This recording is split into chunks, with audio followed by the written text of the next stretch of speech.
Sa bilis ng takbo ng oras at sa dami ng ginagawa ng mga tao, paano na lang kung bisitahin tayo ng maladilubyong sakuna katulad ng lindol?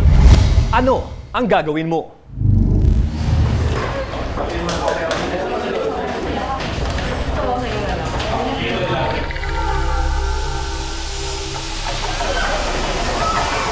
Kapag lumilindol, huwag mataranta. Tandaan ang drop, cover at hold on. Imbis na makapangunahan sa mga tao papalabas sa mga tahanan, maghanap ng matibay na bagay katulad nitong lamesa para maiwasan pagbagsak sa ulo ng mga bagay. Sa sandaling huminto ang pagyanig, kalmadong lumabas ng gusali at maghanap ng open space malayo sa mga poste at puno.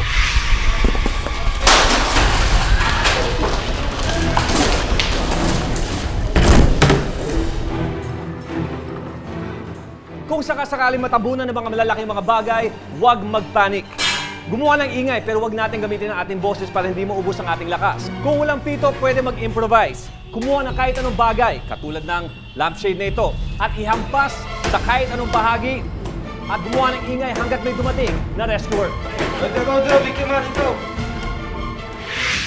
Dapat lagi may handang 72-hour survival kit sa inyong bahay at opisina na naglalaman ng mga ready-to-eat na pagkain, tubig, kumot, damit, portable radio, flashlight o rechargeable lamp, baterya, cellphone, pito, pera, mga importanteng dokumento at first aid kit. Alamin natin ang mga bagay o kasangkapan sa ating tahanan na pwede makapinsala sa atin sa oras na lumilindol. Para maiwasan ang pagbagsak ng mga mabibigat na mga bagay sa ating mga tahanan katulad na itong bookshelf, gumamit ng mga matitibay na mga nylon strap, mga tornilyo, at ikabit ito sa dingding. Tingnan din mabuti kung matibay ang pagkakakabit ng mga ceiling fan at ilaw sa kisame. Itago sa mga desusing cabinet ang mga babasaging gamit, mga kemikal, at flammable liquid materials katulad ng gasolina na pwede rin pagmulan ng sunog habang lumilindol. Sakaling yanigin na malakas na lindol at nakitira malapit sa dagat, maging alerto sa banta ng tsunami.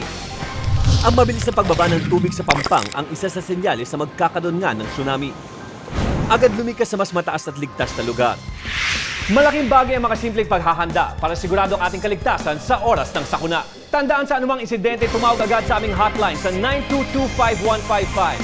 Dahil mula aksidente sa kalsada hanggang sa bahay mo, aaksyonan, ora mismo.